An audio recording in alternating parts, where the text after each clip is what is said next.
Field and Rural Life magazine here, and we've met up with Les. Now, Les, just explain to the viewers a little bit about what we're doing here. I see you've already sort of semi-prepared one to start with. Right, this is for spit out sweet chestnut. Oh yeah. And this is for rails for making the small gate hurdles. Gate hurdles, they're absolutely fabulous, aren't they? It's what they call a Sussex pattern with a 5 rail. Oh yeah. I do make the full size one. Yeah, I was going to say you make the full size hurdles as well. There's one up along there, but I mean obviously you can't see it from here. And how did this come about then? Were they like apprentice pieces, or were they actually genuinely worked that size? No, I don't think in the past nobody ever made small ones. It's only because I met an old guy which made the small gate hurdles at shows and I thought, well, that's a nice idea, because I think really catches your eye, doesn't it? The amount of people that stop and look at them. People like them around their gardens. Yeah, they're and I've even sold like a lady had off me. She kept geese. Oh yeah, and that's because nice. ideal for penning, for moving geese about. Yes.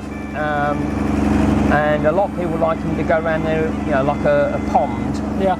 And if they don't want kiddies to fall in the pond, but they still want to see through, if you drive them in hard round a pond, then nobody can, and put like a stake in to stop. Yeah, they're really nice. They make a good barrier. How long would something like that last? Oh, well, chestnut that doesn't really rot as such, so they should last quite a number of years. A good few years. Yeah. Well, and time scale? How long to make something like that? Oh, well, once you've got all the bits and pieces together, well, one of these, if you could do from sort of splitting out and making one of these in sort of like, a couple of hours. Yeah. But obviously a lot of preparation before that. But if you have a lot of, like I do, when I've got a lot to make, I have all the bits and pieces as you see down here. Yeah. All the parts. See, that's the upright, so what we call the heads. Oh yes. Right.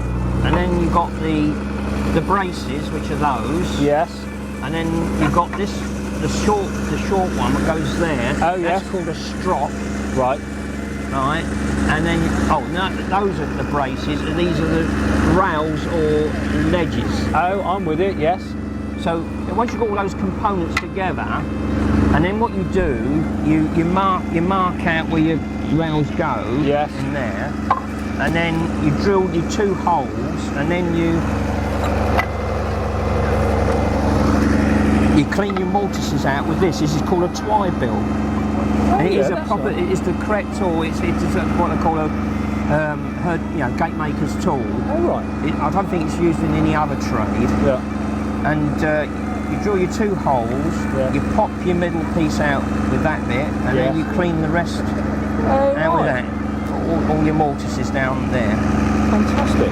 And once you've got all that part, then I'll do a whole batch of them. Yes. And then you just I've got a jig. You just put them in and nail them up. And you can put 20 together in a day. Brilliant. You've got all the parts together. The other interesting tool. Yeah. Get the chestnut. Yep. That's a piece of chestnut. Right. It's a bit dry now, but you try and work it a little bit greener than that. But it's I think this has been cut down some while now. Yep. So with the throw, you look down, sort of see where, because obviously you're doing it so you go across the oval like that. Oh right. Yes. Okay. Because that will make two braces out of that. Yep. Now that's called a beetle. Oh right. A beetle or a mole. Okay. Right. Beetle or mole? Yeah. Oh, interesting. And you start off like that, and then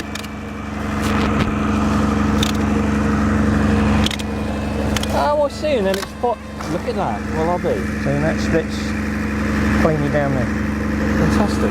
Fantastic. Then, like I say, and then what you do, once you've got all your bits split out like that, you've got a thing called a draw knife. That's your next tool. Oh yeah. Right. Okay. And what you do, there's a little bit stringy up this end, but yeah. that's what you just So you're put your now radius on one side, because you have a round on one side and a flat flat on the other. flat on the other side. Yeah. Oh. Right, so not a very good bit. It's a bit stringy.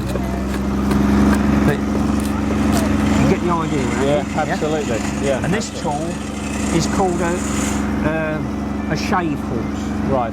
Right. So the more pressure that you put on the legs, the more it clamps it down. Yeah. And this particular tool is used in all green woodworking trades, you know, like the bodger, you know, like chair maker, all sorts of people. Because all it is it's a third hand. It's gripping it for you while you work on. Easy, isn't it? And the actual designers almost go, you know, back to sort of like the 17th, 16th century. Yeah. Very good. Well, thank you very much indeed for your time. Thanks for the demonstration. Okay. Appreciate it. Thank you.